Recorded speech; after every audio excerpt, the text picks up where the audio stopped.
Hello दोस्तों, मंजो हिंदी कहानी में आपका स्वागत है। दोस्तों, आज मैं आपको बताऊंगा कलयुग की 5 कड़वी सच्चाइयाँ जो आज के समय में सत्य साबित हो रही हैं, जो सच साबित हो रही हैं आज के समय में। वो फिट बैठती हैं, बिल्कुल महाभारत काल की ये बातें हैं कलयुग की। तो चलिए शुरू करते हैं आज की कहानी। महाभारत के समय की बात है। पांचों पांडवों ने भगवान श्री कृष्ण से कलयुग के बारे में चर्चा की और कलयुग के बारे में विस्तार से पूछा और जानने की इच्छा जाहिर की कि कलयुग में मनुष्य कैसा होगा, उसके व्यवहार कैसे होंगे और उसे मोक्ष कैसे प्राप्त होगा। इन्हीं प्रश्नों का उत्तर देने के लिए भगवान श्री कृष्ण कहते हैं, तुम पांचों भाई वन में जाओ और जो कुछ भी दिखे वह आकर मुझे बताओ, मैं तुम्हें उसका प्रभाव बताऊंगा। पांचों भाई वन में गए।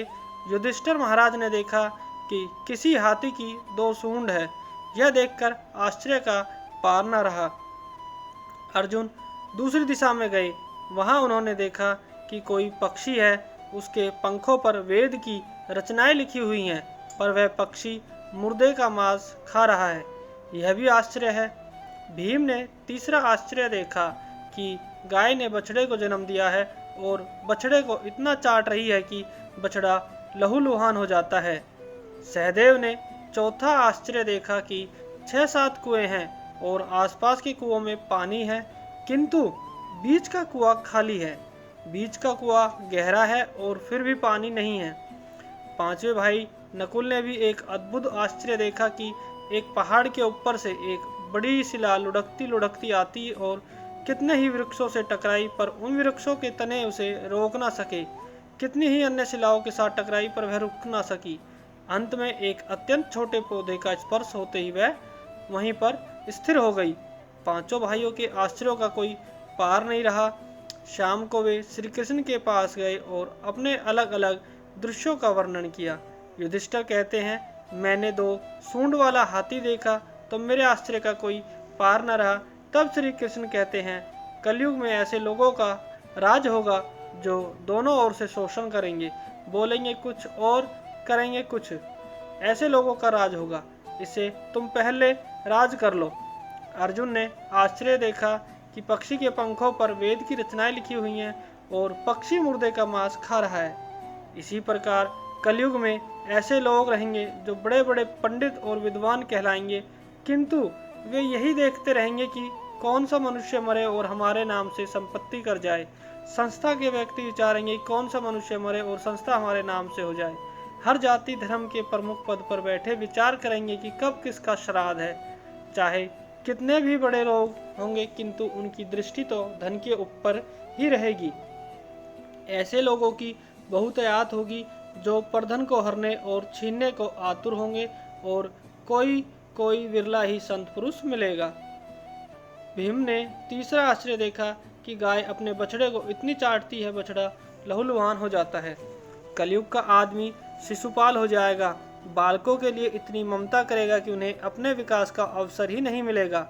किसी का बेटा घर छोड़कर साधु बनेगा तो हजारों व्यक्ति दर्शन करेंगे, किंतु यदि अपना बेटा साधु बनता होगा तो रोएंगे कि मेरे बेटे का क्या होगा। इतनी सारी ममता होगी कि उसे मोह माया और परिवार में ही बांध कर रखेंगे और उसका जीवन वहीं खत्म हो जाएगा। अंत में बेचारा अनाथ होकर मरेगा। वास्तव में लड़के तुम्हारे नहीं हैं, वे तो बहुओं की अमानत हैं। लड़कियां जमाइयों की अमानत है और तुम्हारा यह शरीर मृत्यु की अमानत है। तुम्हारी आत्मा परमात्मा की अमानत है। तुम अपने शाश्वत संबंध को जान लो बस। सहदेव ने चौथा आश्चर्य यह देखा कि 5-7 भरे कुएं के बीच का कुआं एकदम खाली है। कलयुग में धनाढ्य लोग लड़के लड़की के विवाह में, मकान के उत्सव में, छोटे बड़े उत्सवों में तो लाखों रुपए खर्च कर देंगे, परंतु पड़ोस में ही यदि कोई भूखा प्यासा होगा तो यह नहीं देखेंगे कि उसका पेट भरा है या नहीं।